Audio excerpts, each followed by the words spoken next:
بسم اللہ الرحمن الرحیم۔ شروع اللہ کے نام سے جو بڑا مہربان اور نہایت رحم کرنے والا ہے۔ آج قارون کا قصہ اور اس کے خزانوں کے بارے میں بیان کیا جائے گا۔ قارون حضرت موسیٰ علیہ السلام کا چچا زاد بھائی تھا۔ دنیاوی علوم میں بھی اس نے بہت ترقی کی تھی اور مال و اسباب بھی اس کے پاس بہت تھا۔ حضرت موسیٰ علیہ السلام سے وہ حسد کیا کرتا تھا۔ قرآن مجید میں سورہ قصص میں قارون کا واقعہ تفصیل سے بیان کیا گیا ہے۔ قارون موسیٰ علیہ السلام کی برادری میں سے تھا۔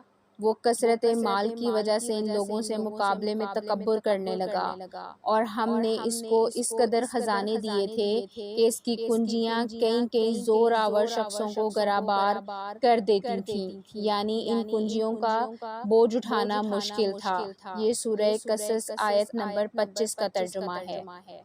قارون کے پاس اتنا وافر مقدار میں خزانہ تھا کہ اس کی کنجیاں 300 اونٹوں اور خچروں پہ لادی جاتی تھیں، اور وہ چمڑے کی بنی ہوئی ہوتی تھیں۔ حضرت عبداللہ بن عباس رضی اللہ تعالیٰ عنہ فرماتے ہیں کہ حضرت موسیٰ علیہ السلام نے قارون سے فرمایا کہ اللہ تعالیٰ نے مجھے تم سے زکوٰۃ وصول کرنے کا حکم دیا ہے۔ اس نے زکوٰۃ دینے سے انکار کر دیا اور لوگوں سے کہنے لگا کہ موسیٰ اس نام پہ تمہارے مالوں کو کھانا چاہتا ہے۔ اس نے نماز کا حکم دیا تو تم نے برداشت کر لیا۔ اس نے اور احکام جاری کیے جن کو تم برداشت کرتے رہے۔ اب وہ تمہیں زکوٰۃ کا حکم دیتا ہے، اس کو بھی برداشت کرو۔ لوگوں نے کہا کہ یہ ہم سے برداشت نہیں ہوتا، تم ہی کوئی تدبیر بتاؤ۔ اس نے کہا کہ میں نے سوچا ہے کہ کسی فاحشہ عورت کو اس بات پر راضی کیا جائے کہ وہ حضرت موسیٰ علیہ السلام پر زنا کی تہمت لگائے۔ لوگوں نے ایک فاحشہ عورت کو بہت انعام کے وعدے پر اس بات پر راضی کیا۔ عورت کے راضی ہونے کے بعد قارون حضرت موسیٰ علیہ السلام کے پاس گیا اور ان سے کہا کہ اللہ تعالیٰ نے جو احکام آپ کو دیے ہیں وہ بنی اسرائیل کو سب کو جمع کر کے سنا دیجئے۔ حضرت موسیٰ علیہ السلام نے اس بات کو پسند فرمایا اور بنی اسرائیل کو جمع کیا، اور جب سب جمع ہو گئے تو حضرت موسیٰ علیہ السلام نے اللہ تعالیٰ کے احکامات ان کو سنانے شروع کر دیے کہ اللہ تعالیٰ نے جو احکامات دیے ہیں وہ یہ ہیں: اللہ کی عبادت کرو، کسی کو اس کا شریک نہ کرو، صلہ رحمی کرو، اور سارے احکامات سنا کر یہ بھی فرمایا کہ اگر کوئی بیوی زنا کرے تو اس کو سنسار کر دیا جائے۔ لوگوں نے کہا کہ اگر آپ خود زنا کریں۔ حضرت موسیٰ علیہ السلام نے فرمایا اگر میں زنا کروں تو مجھے بھی سنسار کیا جائے۔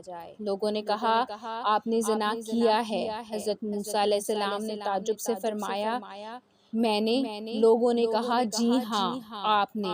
یہ کہہ کر اس عورت سے پوچھا گیا کہ موسیٰ علیہ السلام کے بارے میں کیا کہتی ہو؟ حضرت موسیٰ علیہ السلام نے بھی اسے قسم دے کر کہا کہ تم کیا کہتی ہو؟ قسم دینے کے بعد وہ عورت کہنے لگی کہ میں آپ کو حقیقت بتاتی ہوں۔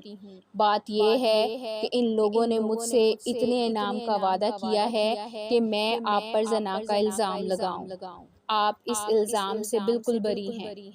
یہ سن کر حضرت موسیٰ علیہ السلام روتے ہوئے سجدے میں گر پڑے۔ اللہ کی طرف سے سجدے میں وحی نازل ہوئی کہ رونے کی کیا بات ہے؟ تمہیں ان لوگوں کو سزا دینے کے لیے میں نے زمین پر تسلط دے دیا ہے، تم جو چاہو ان کے متعلق زمین کو حکم دو۔ حضرت موسیٰ علیہ السلام نے سجدے سے سر اٹھایا اور زمین کو حکم دیا کہ ان کو نگل جا۔ زمین نے ان کو ایڑیوں تک ہی نگلا تھا کہ وہ عاجزی سے حضرت موسیٰ علیہ السلام کو پکارنے لگے۔ حضرت موسیٰ علیہ السلام نے پھر زمین کو حکم دیا کہ ان کو دنسا دے، حالانکہ وہ لوگ گردن تک دنس گئے۔ پھر بہت زور سے وہ حضرت موسیٰ علیہ السلام کو پکارتے رہے۔ حضرت موسیٰ علیہ السلام نے پھر زمین کو حکم دیا کہ ان کو لے لے، وہ سب کو نگل گئی۔ اس پر اللہ تعالیٰ نے حضرت موسیٰ علیہ السلام پر وحی نازل فرمائی کہ وہ تمہیں پکارتے رہے اور تم سے عاجزی کرتے رہے۔ میری عزت کی قسم اگر وہ مجھ کو پکارتے، مجھ سے دعا کرتے تو میں ان کی دعا قبول کر لیتا۔